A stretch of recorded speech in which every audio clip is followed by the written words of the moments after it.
Assalamualaikum warahmatullahi wabarakatuh. Salam sejahtera buat kita semua.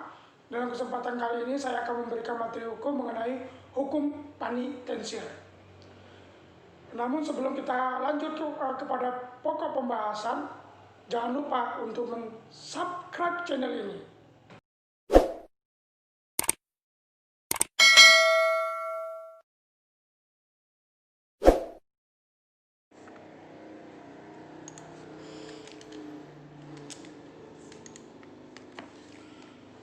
Hukum penitensir bagian pertama. Tentu sebagai mahasiswa hukum atau orang yang ingin mempelajari hukum, tentu menimbulkan pertanyaan, apa itu hukum penitensir? Oleh karena itu, pengertian hukum penitensir, orang banyak akan melihat ke dalam kitab undang-undang hukum pidana, khususnya ke dalam buku kedua dan buku ketiga. Maka selalu orang akan menjumpai dua jenis norma, yakni norma-norma yang selalu harus dipenuhi agar suatu tindakan dapat disebut sebagai tindak pidana, dan norma-norma yang berkenaan dengan ancaman pidana yang harus dikenakan bagi pelaku dari suatu tindak pidana. Kita mengetahui bahwasanya kitab undang-undang hukum pidana tersebut adalah tindak pidana material, artinya tindak pidana material ya ini yang berisi dua norma, yaitu mengenai norma-norma yang harus dipenuhi dan norma-norma dengan ancaman pidana untuk dapat pelaku sebagai tindak pidana. Nah, undang-undang secara terperinci telah mengatur tentang hal-hal mengenai norma-norma tersebut. Misalnya, bila mana suatu pidana dapat dijatuhkan bagi seorang pelaku. Dua, jenis pidana yang bagaimanakah yang dapat dijatuhkan bagi pelaku tersebut. 3, untuk berapa lama pidana dapat dijatuhkan atau berapa besarnya pidana denda yang dapat dijatuhkan. 4, dengan cara yang bagaimanakah pidana harus dilaksanakan. Nah, tentu dari pengertian yang terdapat dalam buku 2 dan buku 3 ya, dan sebagaimana undang-undang telah mengaturnya, itu jelas bahwasanya hukum penitensir adalah hukum mengenai pidana dan pemidanaan. Namun Profesor Van Bemmelen berpendapat lebih luas mengenai apa yang dimaksud dengan hukum penitensir. Nah, beliau menyebutkan bahwasanya hukum penitensir ya ini hukum yang berkenaan dengan tujuan, daya paksa, dan organisasi dari lembaga-lembaga pemidanaan. Lembaga pemidanaan. Secara harfiah, hukum penitensir sebenarnya dapat diartikan suatu keseluruhan dari norma-norma yang mengatur masalah pidana dan pemidanaan. Namun di sini Prof. Van Bemmelen memandang pidana itu tidak semata-mata sebagai pidana atau pemidanaan, tapi semata-mata sebagai pemidanaan, melainkan beliau telah mengaitkan lembaga-lembaga pemidanaan dengan tujuan yang ingin dicapai orang yang pemidanaan itu sendiri dengan daya kerja yang dimiliki oleh lembaga pemidanaan tersebut dan dengan organisasi yang diperlukan agar pidana yang telah dijatuhkan oleh hakim dapat mencapai tujuannya secara efektif dan efisien. Nah, hukum penitensir tidak selalu berkenaan dengan masalah pidana dan pemidanaan saja. Tentu Hal ini kita lihat dari perkataan Wetboek Panstapreh yang diterjemahkan ke dalam bahasa Indonesia dengan perkataan Kitab Undang-Undang Hukum Pidana. Hal ini nampaknya membuat mengacu anggapan dari para penulis ya, atau para penerjemah, seolah-olah perkataan strap selalu harus diterjemahkan dengan perkataan pidana. Strap dikatakan dengan perbuatan pidana. Nah, jika kita ingin konsisten, maka perkataan strafrecht yang juga digunakan sebagai kata lain dari penitentiarecht atau hukum penitensir,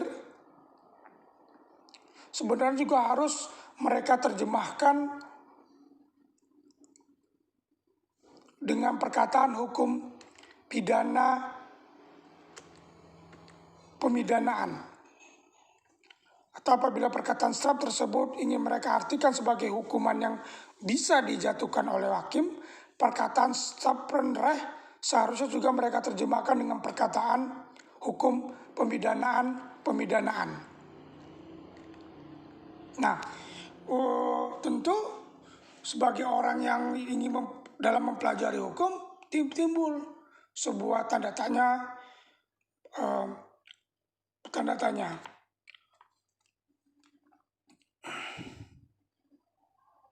Timbul pertanyaannya itu, apakah benar bahwa KUHP semata-mata hanya mengatur masalah pidana atau pemidanaan saja.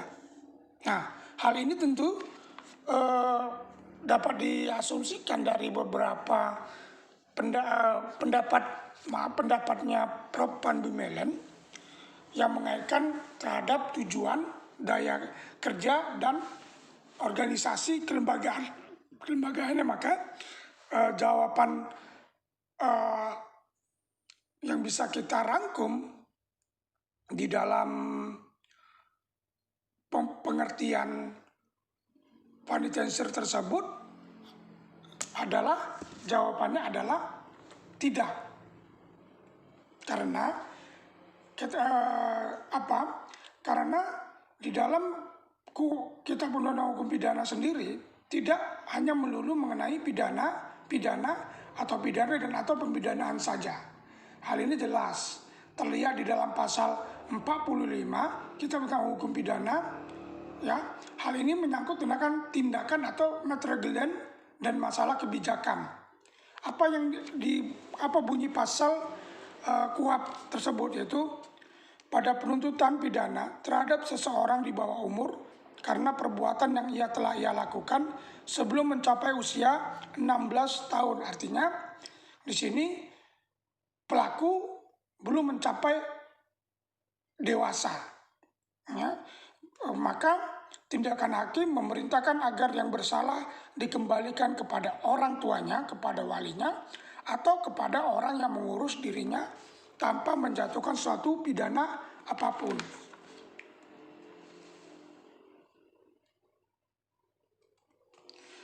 Nah, tindakan seorang hakim tersebut adalah sudah jelas bukan merupakan suatu pemidanaan.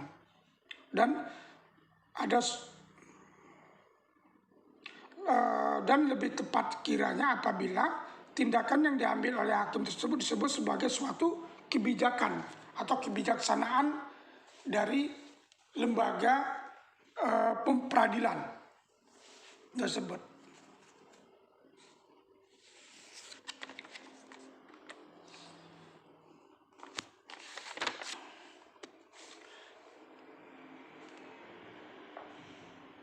Dengan demikian, hukum penitensir kurang tepat disebut sebagai keseluruhan dari norma-norma yang mengatur masalah pidana dan pemidanaan, tapi lebih tepat apabila hukum penitensir disebut keseluruhan dari norma-norma yang mengatur lembaga pidana atau pemidanaan, lembaga penindakan dan lembaga kebijaksanaan yang telah diatur oleh pembentuk undang-undang di dalam hukum pidana material. Nah, untuk lebih memahami memahami arti hukum penitensir tersebut, maka lebih tepatnya kita lebih memperdalami tujuan dari pemidanaan agar lebih memahami hukum penitensir tersebut. Nah, tujuan pemidanaan sebagaimana Prof. Panbi Melon berpikirnya bahwa tidak melihat pidana itu semata-mata sebagai pidana atau dengan tidak melihat pemidanaan itu semata-mata sebagai pemidanaan saja, melainkan beliau telah mengaitkan lembaga-lembaga pidana atau pemidanaan itu dengan tujuan yang ingin dicapai. Ya. Nah, mengenai tujuan yang ingin dicapai dengan suatu pemidanaan, ternyata tidak terdapat suatu kesamaan pendapat di antara para pemikir atau di antara para penulis. Ya. Pada dasarnya terdapat 3 pokok pikiran tentang tujuan yang ingin dicapai dengan suatu pemidanaan, yaitu untuk memperbaiki pribadi diri penjahat itu sendiri. 2, untuk membuat orang menjadi jera dalam melakukan kejahatan-kejahatan. 3, untuk membuat penjahat tertentu menjadi tidak mampu melakukan kejahatan yang lain.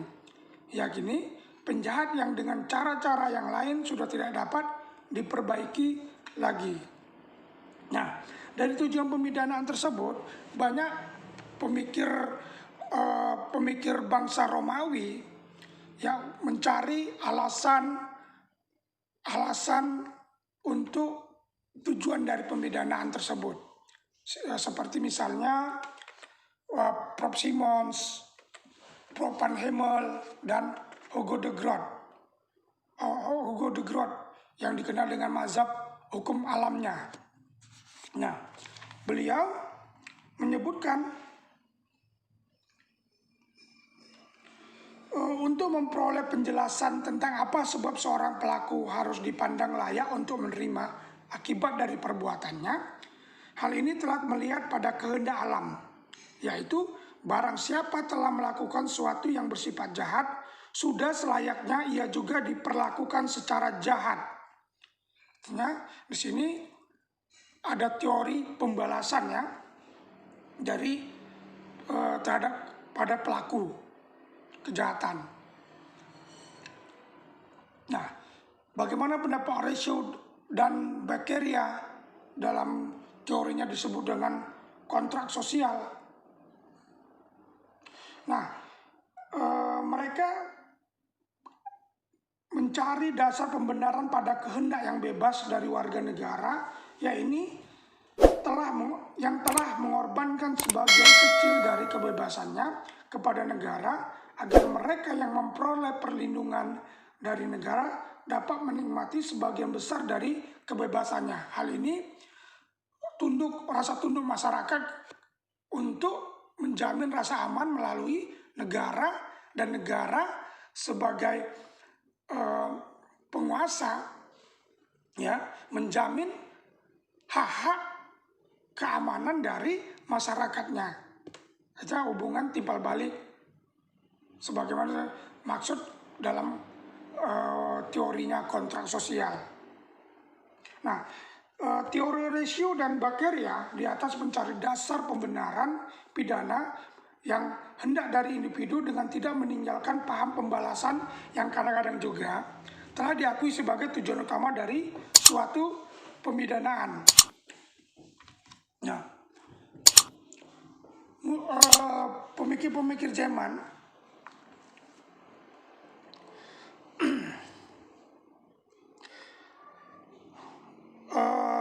pemikir-pemikir dari Jerman melahirkan teori absolut karena mereka secara total bermaksud untuk melepaskan pengertian pidana itu dari tujuan pidana itu sendiri, seperti pelopornya Kant, teori Hegel, teori Herbert, teori Stahl. Nah, dengan ini kita tidak membahas semua teori, namun kita akan membahas 2 teori yang kira-kira yang kira-kira menarik untuk kita bahas seperti teori Kant dan teori Stahl ya. Nah, beliau menyebutkan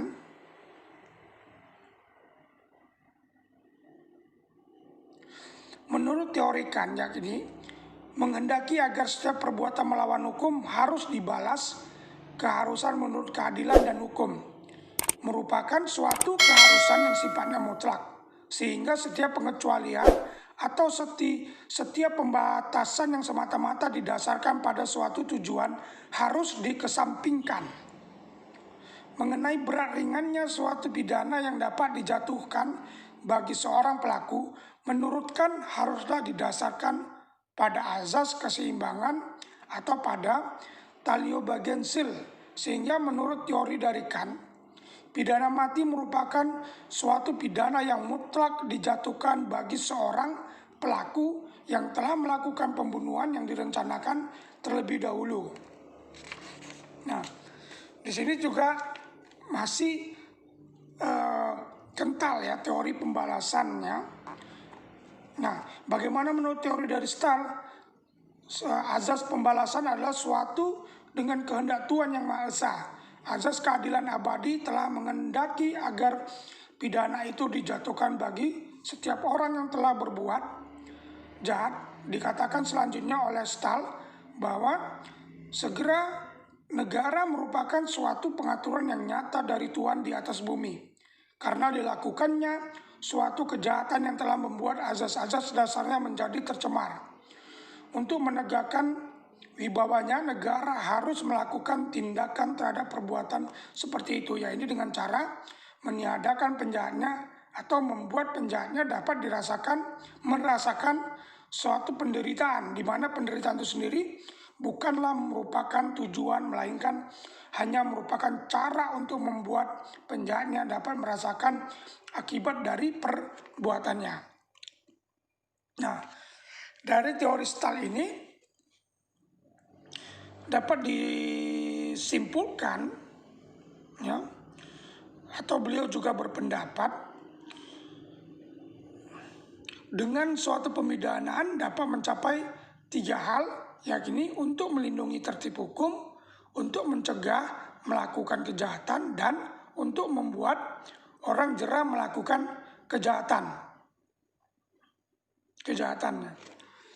Nah, dari hukum alam, mazhab hukum alam sampai dengan teori absolut, lebih mengedepankan sebenarnya dapat ditarik kepada teori pembalasannya dari setiap tindakan pidana. Nah, karena merasa beberapa pendapat tidak merasa puas terhadap teori-teori tersebut, maka muncullah teori relatif. Teori-teori relatif ya, dari yang dikenal dengan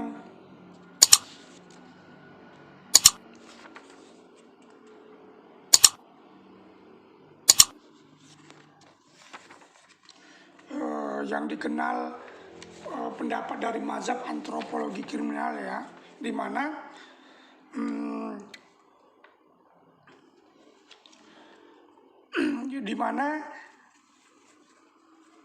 pelopor utamanya adalah Ferry dan Garofalo.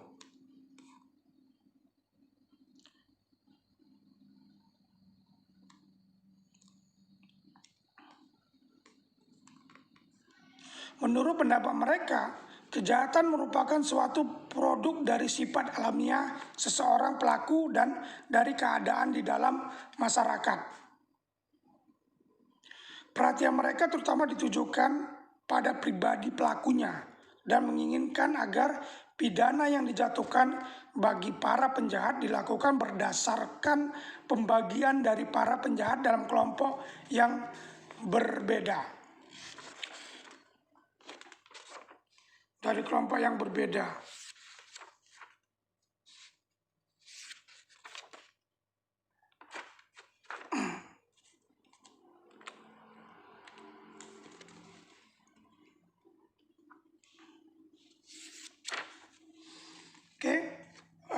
demikian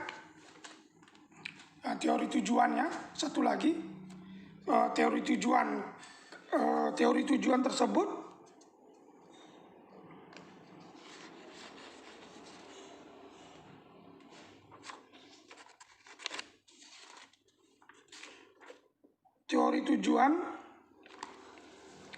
di samping teori absolut tersebut dapat dijumpai sejumlah teori yang di dalam ilmu pengetahuan hukum pidana disebut teori tujuan atau deltoren. Yakni teori-teori yang berusaha mencari dasar pembenaran dari suatu pidana semata-mata pada suatu tujuan tertentu, di mana tujuan tersebut dapat berupa tujuan untuk memulihkan kerugian yang ditimbulkan oleh kejahatan dan tujuan untuk mencegah agar orang lain tidak melakukan kejahatan. Nah, teori-teori yang berusaha mencari dasar pembenaran dari suatu pidana semata-mata pada satu tujuan tertentu dapat dibagi menjadi ke dalam dua teori, yaitu teori pencegahan umum, di mana teori pencegahan umum yang ingin dicapai dari tujuan pidana yaitu semata-mata dengan membuat jera setiap orang agar tidak melakukan kejahatan. Nah, dapat juga dimasukkan ke dalam pengertian teori pencegahan umum, yaitu teori membuat orang jera yang bertujuan untuk membuat jera semua orang, setiap warga masyarakat agar mereka tidak melakukan kejahatan. Yang kedua, teori pencegahan khusus. Apa yang maksud dengan teori pencegahan khusus? Ya ini ya, tujuan yang ingin dicapai dari tujuan pidana yaitu membuat jera, memperbaiki dan membuat penjahat itu sendiri menjadi tidak mampu untuk melakukan kejahatannya lagi. Penganut dari teori pencegahan khusus terdapat orang-orang yang telah mendasarkan pandangannya dan pada pengakuan ada suatu pengaruh yang besar dari sifat fisik dan sifat psikis serta dari keadaan yang nyata. Berdasarkan pandangan mereka masing-masing bahwa penjatuhan dari suatu pidana sekali-sekali tidak boleh bertentangan dengan maksud baik terhadap pribadi dari penjahat itu sendiri. Mereka telah mencari dasar pembenaran dari pidana, apa tujuan untuk memperbaiki pribadi dari penjahatnya.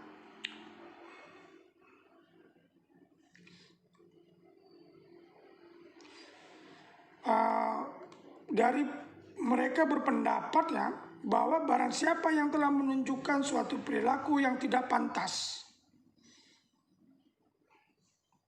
dan bersifat mengganggu bagi ketertiban masyarakat harus diberi kesempatan untuk memperoleh pendidikan agar di kemudian hari dapat berperilaku lebih pantas, dan bahwa alasan pribadi yang telah mendorong mereka untuk berperilaku secara melawan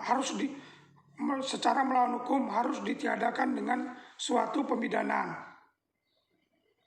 Nah, hal ini menjadi pembaharuan dalam sistem pemidanaan kita, dan teori ini juga ternyata mempunyai pengaruh yang sangat besar dan telah berjasa dengan memperkenalkan sistem penutupan secara terpisah kepada sistem pemidanaan kita yang hingga kini masih dapat dijumpai pelaksanaannya di lembaga pemasyarakatan di Indonesia. Nah, demikianlah hukuman intensif bagian pertama ini. Jangan lupa untuk subscribe channel ini, dan saya sudahi dengan Assalamualaikum warahmatullahi wabarakatuh.